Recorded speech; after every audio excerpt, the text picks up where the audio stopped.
غیر کی آنے والی ایپیسوڈ بہت ہی زیادہ زبردست بننے والی ہے۔ نیکسٹ ایپیسوڈ میں آپ دیکھنے والے ہیں وفا بہت ہی اچھے طریقے سے اپنی پھپھو تہذیب کا بہت خیال رکھ رہی ہوتی ہیں اور سالس کو یہ بات بہت ہی زیادہ پسند آتی ہے اور اسی وجہ سے سالس کو وفا بھی اچھی لگنے لگ جاتی ہے۔ سالس وفا کے پاس جائے گا اور جا کر اسے بتائے گا جب سے تم گھر آئی ہو یہ گھر گھر لگنے لگ گیا ہے اور امی بھی بہت ہی زیادہ خوش رہنے لگ گئی ہیں اور ویسے تم میں ایک جادو سا ہے اور تمہاری وجہ سے امی کو بہو نہیں بلکہ ایک بیٹی ملی ہے۔ وفا سالس کو جواب دیتی ہے جادو کا تو پتہ نہیں لیکن مجھ میں نحوست ضرور ہے، میں جہاں بھی جاتی ہوں میری وجہ سے لوگوں کو بہت پریشانیوں کا سامنا بھی کرنا پڑتا ہے۔ سالس اسے بتائے گا جیسا تم سوچ رہی ہو ایسا کچھ بھی نہیں ہے اور وہیں دوسری طرف تہذیب کے سمجھانے کے باوجود بھی تحریم باز نہیں آ رہی ہوتی، وہ ہر صورت میں وفا کو نیچا دکھانا چاہتی ہے، وہ وفا کی ماں کا بدلہ وفا سے لینا چاہتی ہے اور اسی لیے جان بوجھ کر ایک مرتبہ پھر سے وہ اپنی بہن تہذیب کے گھر جاتی ہے تاکہ جا کر سالس سے بات کر سکے اور اسے اس بات پر راضی کرے کہ وہ وفا کو طلاق دے دے۔ تحریم جیسے ہی وہاں پر جائے گی سالس اور وفا کو ایک ساتھ دیکھ کر اسے بہت ہی زیادہ برا لگے گا اور وہ سالس سے بات کرے گی اور اسے بتائے گی تم دونوں بہت ہی زیادہ خوش لگ رہے ہیں اور مجھے لگتا ہے کہ تم اپنی پہلی محبت بھول چکے ہو۔ سالس اپنی خالہ کو جواب دیتا ہے اور اسے کہتا ہے میری محبت تو میرا پرسنل میٹر ہے اور میں نہیں چاہتا کہ کوئی اس میں انٹرفیئر کرے، آپ کے لیے بہتر یہی ہوگا کہ آپ آج کے بعد میرے بارے میں مزید کوئی بھی بات مت کریں۔ اور وہیں دوسری طرف شفا کے لیے ایک رشتہ بھی آ چکا ہوتا ہے، سارے گھر والے شفا کی ماں کو یہ کہتے ہیں کہ تم شفا سے بات کرو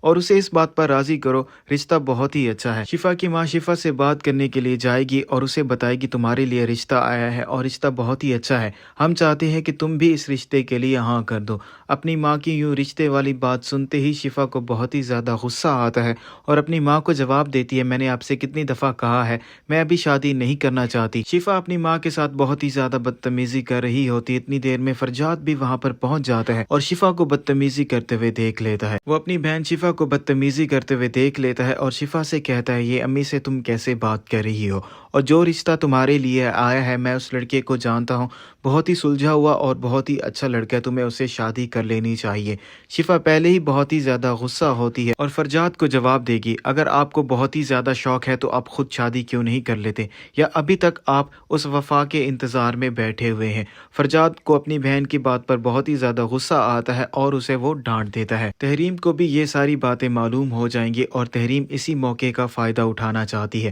اس لیے وہ جان بوجھ کر شفا کے پاس جاتی ہے اور اسے بتاتی ہے میں ابھی سالس کے گھر سے اسے مل کر آئی ہوں اور سالس وفا کے ساتھ بہت ہی زیادہ خوش ہے، وہ صرف تمہیں جھوٹے دلاسے ہی دیتا رہا ہے، وہ تم سے شادی نہیں کرنے والا، مجھے لگتا ہے وہ تم سے بدلہ لے رہا ہے کیونکہ تم بہت ہی بزدل انسان ہو اور تمہارے جینے کا کوئی بھی فائدہ نہیں ہے، تمہیں تو مر ہی جانا چاہیے۔ شفا پہلے ہی بہت ہی زیادہ پریشان ہو چکی ہوتی ہے اور اپنی پھپھو کی باتیں سننے کے بعد وہ مزید پریشان ہو جاتی ہے اور اسے اب ایک ہی راستہ نظر آ رہا ہوتا ہے کہ وہ خودکشی کر لے اور وہ ایسا ہی کرتی ہے۔ شفا زہر کھا لے گی اور خودکشی کرنے کی کوشش کرے گی۔ تحریم اسی بات کا انتظار کر رہی ہوگی کہ کب شفا زہر کھائے گی، جب شفا زہر کھا لیتی ہے تو وہ جا کر سارے گھر والوں کو بتائے گی شفا نے خودکشی کر لی ہے، سارے گھر والے بھاگے بھاگے آتے ہیں۔